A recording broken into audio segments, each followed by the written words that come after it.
नीलाञ्जनसमाभासं रविपुत्रम्यमागजं छायामार्तण्डसम्भूतं तं नमामि शनैश्वरं मित्र। नमस्कार, मैं हूं पंडित कैलाश चंद्र जोशी और आप देख रहे हैं मेरा यूट्यूब चैनल संस्कृत विशेष।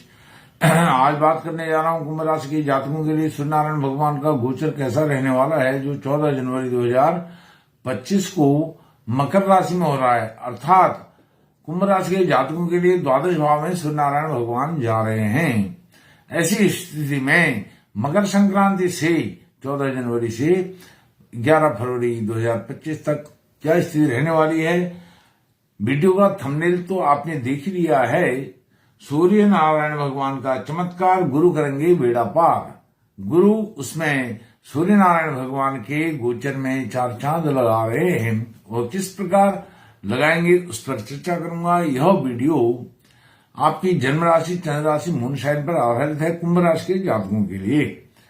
और यदि आप अपनी जन्म पत्रिका का विश्लेषण कराना चाहते हैं तो वीडियो पर चल रहे नंबर पर आप संपर्क कर सकते हैं। एक और निवेदन आपसे करना है, यदि आपको यह वीडियो अच्छी लगती है, कंटेंट समझ में आता है, तो वीडियो को लाइक कीजिए, शेयर कीजिए, चैनल को सब्सक्राइब करके मुझे सहयोग प्रदान कीजिए।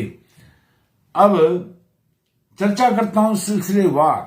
सूर्यनारायण भगवान 14 जनवरी को मकर राशि में जा रहे हैं, तो अपने नक्षत्र उत्तराषाढ़ा नक्षत्र में रहते हुए वह राशि परिवर्तन कर रहे हैं। उत्तराषाढ़ा नक्षत्र सूर्यनारायण भगवान का अपना नक्षत्र होता है, तो सूर्यनारायण भगवान का जो अपना घर है उस भाव से संबंधित, अर्थात आपके सप्तम भाव से संबंधित रिजल्ट आपको देने जा रहे हैं। सप्तम भाव के रिजल्ट हैं दाम्पत्य सुख, पति पत्नी का सुख, सौहार्दपूर्ण जीवन, सौहार्दपूर्ण वातावरण आपके घर में रहने वाला है। संतान का सुख, संतान से सुख, संतान की कोई चिंता यह नहीं रहेगी।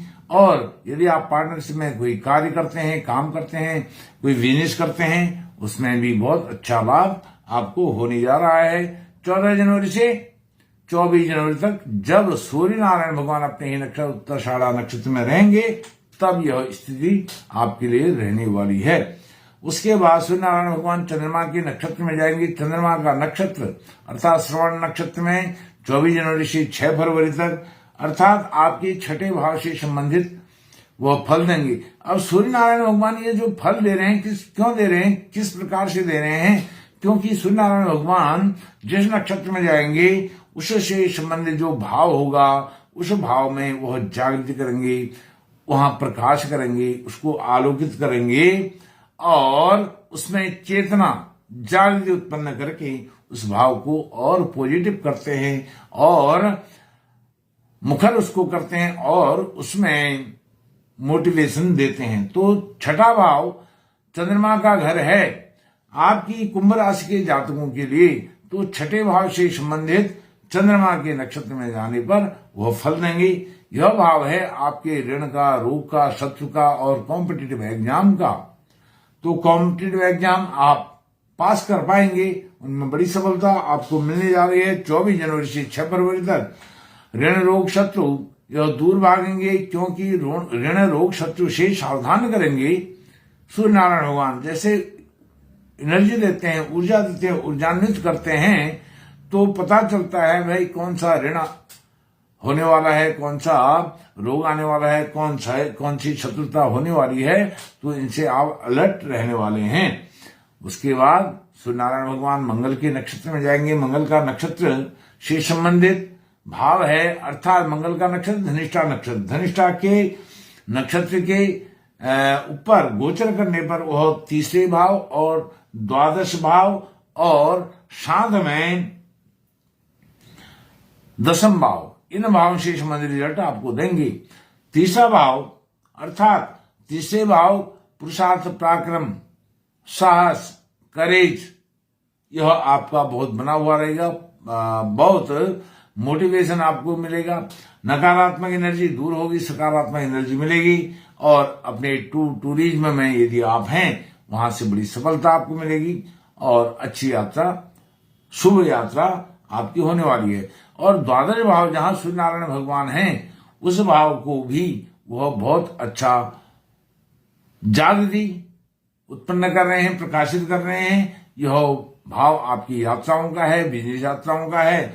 यात्राएं, बिजनेस यात्राएं और आपके तीर्थ यात्राएं भी बहुत प्रचुर मात्रा में होने जा रही हैं इस दिसंबर के क्षमा कीजिएगा, इस 14 जनवरी से 11 फरवरी के बीच में।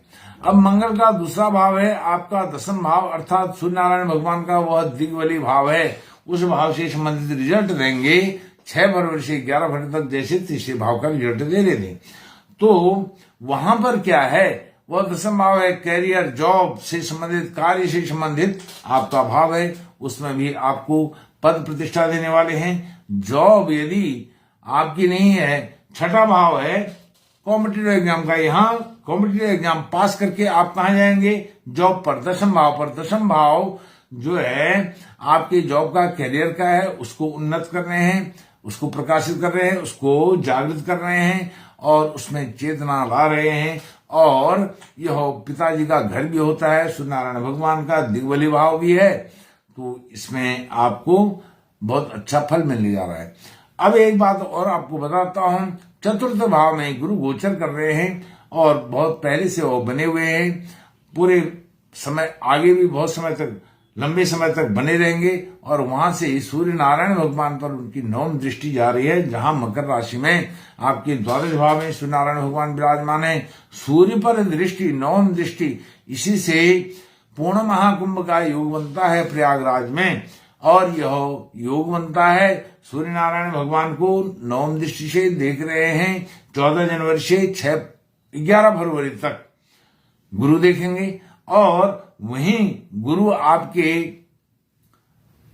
अष्टम भाव को भी देख रहे हैं, इस दुस्थान को भी देख रहे हैं, अष्टम भाव का दुस्थान और द्वादश भाव का दुस्थान, 8 और 12 भाव को गुरु महाराज देख रहे हैं, पंचम दृष्टि से अष्टम भाव को और नवम दृष्टि से द्वादश भाव को, और साथ में द्वादश भाव में विराजमान सूर्य नारायण भगवान को। सूर्य नारायण भगवान पर यदि गुरु की दृष्टि पड़ जाती है तो सूर्य और गुरु दोनों की ताकत वह आपके ज्ञान के द्वार खोलती है, सफलता के द्वार खोलती है।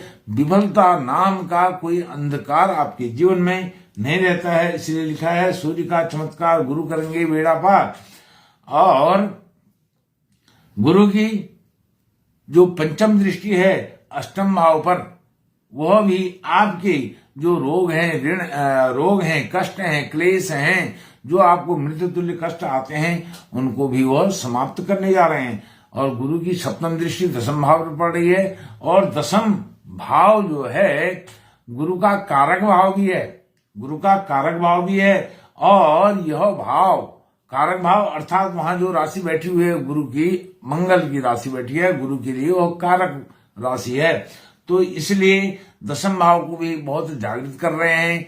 और वहां पर आपको पद प्रतिष्ठा सफलता मिलने वाली है, प्रमोशन होने वाला है, यश मान प्रतिष्ठा बढ़ने वाली है, संतान का सुख पर्याप्त मात्रा में मिलने जा रहा है। और यदि आप सूर्य नारायण भगवान से और अच्छी तरह से अधिक अच्छा फल लेना चाहते हैं तो रोज आदित्य हृदय स्तोत्र का पाठ करें, रोज सूर्य नारायण भगवान को अर्घ्य दें। और मकर संक्रांति से लेकर के 14 जनवरी से लेकर के 11 फरवरी तक सूर्य नारायण भगवान आपके द्वादश भाव में जब गोचर कर रहे हैं तो मांगलिक कुछ कार्यों पर आपका खर्चा होने वाला है।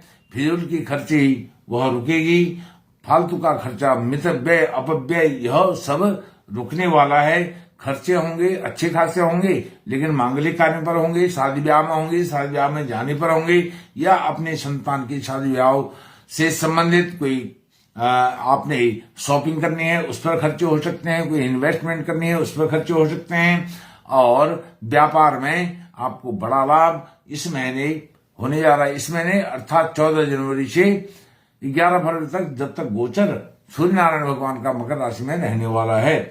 तो इस प्रकार से यह सारी बातें सूर्य नारायण भगवान के गोचर को लेकर के थी। और यहाँ पर गुरु महाराज का बहुत बड़ा अहम रोल है, उनकी बहुत बड़ी भूमिका यहाँ पर हो गई है। इसलिए गुरु महाराज के लिए भी आप विष्णु सहस्त्रनाम का पाठ कीजिए, ओम नमो भगवते वासुदेवाय मंत्र का जप करेंगे, इससे भी आपको बड़े लाभ होने जा रहे हैं। फिर से आपसे निवेदन है, यदि आपको वीडियो अच्छी लगी है तो वीडियो को लाइक कीजिए, शेयर कीजिए, चैनल को सब्सक्राइब करके मुझे सहयोग प्रदान कीजिए। आपका बहुत बहुत धन्यवाद। नमस्कार।